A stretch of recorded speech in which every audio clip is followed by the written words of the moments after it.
ನಮಸ್ತೆ ವೀಕ್ಷಕರೇ, ಇಂದು ನಾವು ಹೊಸ ರೆಸಿಪಿಗೆ ಹೋಗ್ತಾ ಇದ್ದೀವಿ. ಅದೇ ಗ್ರೀನ್ ಪೀಸ್ ಮತ್ತು ಚಿಕನ್ ಚಾಪ್ಸ್. ಬನ್ನಿ ನೋಡ್ಕೊಂಡು ಬರೋಣ. ಚಾಪ್ಸ್ಗೆ ಬೇಕಾದ ಸಾಮಗ್ರಿಗಳು: ಮೊದಲಿಗೆ ಸಂಬಾರ ಪುದೀನ, ಸ್ವಲ್ಪ ಬೆಳ್ಳುಳ್ಳಿ, ಹಸಿಮೆಣಸು, ಕಾಳುಮೆಣಸು, ಶುಂಠಿ, ಚಕ್ಕೆ ಲವಂಗ, ಒಂದು ಟೊಮೆಟೊ, ಒಂದು ಈರುಳ್ಳಿ, ಒಂದು ಚಿಕ್ಕ ಬೌಲಷ್ಟು ಕಾಯಿ ತುರಿ. ಬನ್ನಿ ಇವೆಲ್ಲನ ರುಬ್ಕೊಂಬರುವ. ಫ್ರೆಂಡ್ಸ್, ಇವಾಗ ಮೊದಲೇ ಬಾಯ್ಲ್ ಮಾಡಿ ಇಟ್ಕೊಂಡಿರೋ ಚಿಕನನ್ನು ಪ್ಯಾನ್ಗೆ ಹಾಕ್ತಾ ಇದ್ದೀವಿ.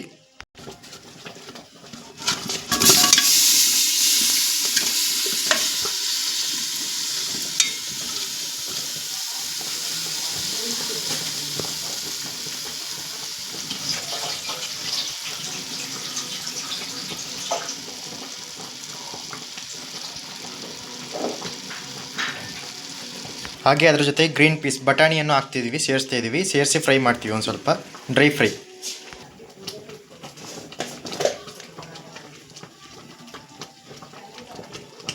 ಒಂದು ಚಿಟಿಕೆಯಷ್ಟು ಅರಿಶಿಣ ಪುಡಿ,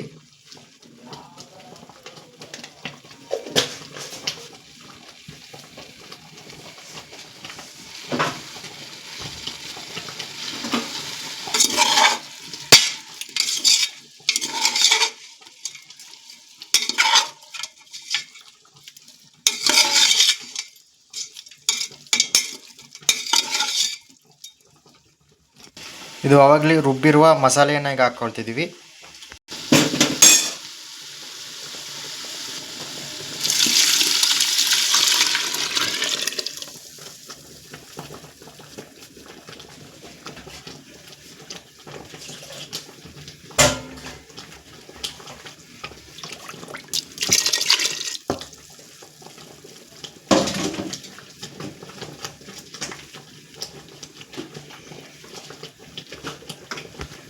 ರುಚಿಗೆ ತಕ್ಕಷ್ಟು ಉಪ್ಪು.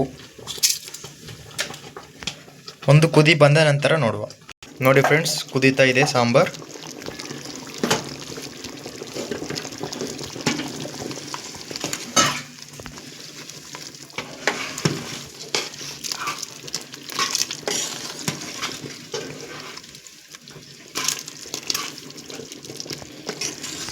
ನೋಡಿ ಫ್ರೆಂಡ್ಸ್, ಸಾಂಬಾರ್ ಇವಾಗ ರೆಡಿಯಾಗಿದೆ. ಸರ್ವ್ ಮಾಡ್ತಿದ್ವಿ ಬೌಲ್ಗೆ. Green peas and chicken chops and ಮುದ್ದೆ ಕಾಂಬಿನೇಷನ್ ಸೂಪರ್ ಆಗಿರುತ್ತೆ. ಇಷ್ಟ ಆದರೆ ಲೈಕ್ ಮಾಡಿ, ಸಬ್ಸ್ಕ್ರೈಬ್ ಮಾಡಿ, ಶೇರ್ ಮಾಡಿ. Thank you. ಮುಂದಿನ ವಿಡಿಯೋದಲ್ಲಿ ಮತ್ತೆ ಸಿಗೋಣ.